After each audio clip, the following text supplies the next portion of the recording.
الخمس المراكز تفاعل مع الجديد ومع التقنية. علي الشيخ السوري.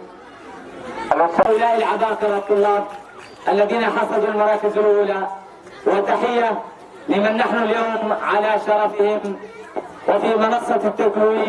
يشرفنا أن نحتفي معا بالعبقري الكبير بقدراته، الصغير بحجمه وسنه، الطالب عدنان صبري عدنان. نحن اليوم هو يوم عرس مدارس النهضة، فلن نذكر أي اسم آخر، لن نذكر أي اسم آخر، إنما نذكرهم ويذكر بهم الآخرون أنهم نافسوهم حتى يصلون إليهم. وفقكم الله والسلام عليكم ورحمة الله وبركاته.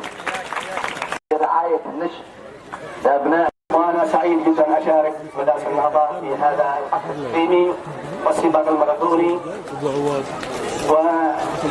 ومدارس النهضة طبعا لها اسم كبير من خلال تلك المسابقات التي تشارك بها على المستوى المحلي والمستوى الخارجي، وهذا لا يدل على شيء وإنما يدل على أن هناك في إدارة حكيمة لهذه المدرسة ومدرسين متميزون. وتحيات الأخ الرئيس عيدروس القاسم الجويني، وهو مهتم في مجال التعليم، وإن شاء الله ستكون نقلة نوعية تعليم في الجنوب على المستوى الأهلي والحكومي والجامعي. ونتمنى لكم التوفيق والسلام عليكم ورحمة الله وبركاته. أكيد سيكون متميز طالما والأب.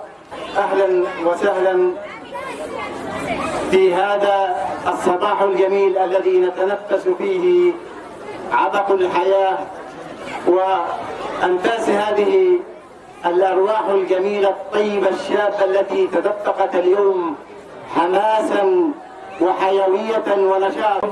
أربعة في المركز الأول. الحزام الأمني نراقب ونتابع كل هذه الإنجازات العلمية التي تتحقق فترة بعد فترة، ونحن نشد على إدارة هذه المدرسة، وأيضا نقدم شكرنا نحن بقيادة الحزام الأمني باسم القائد حيدر السيد وباسم القائد عبد الرحمن الشنين إلى طاقم المدرسة وربانها الماهر الأستاذ محمود حمزة.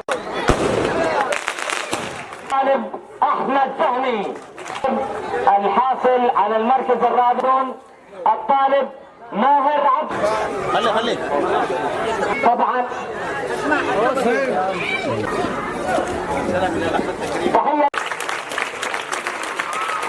تحية من انجازات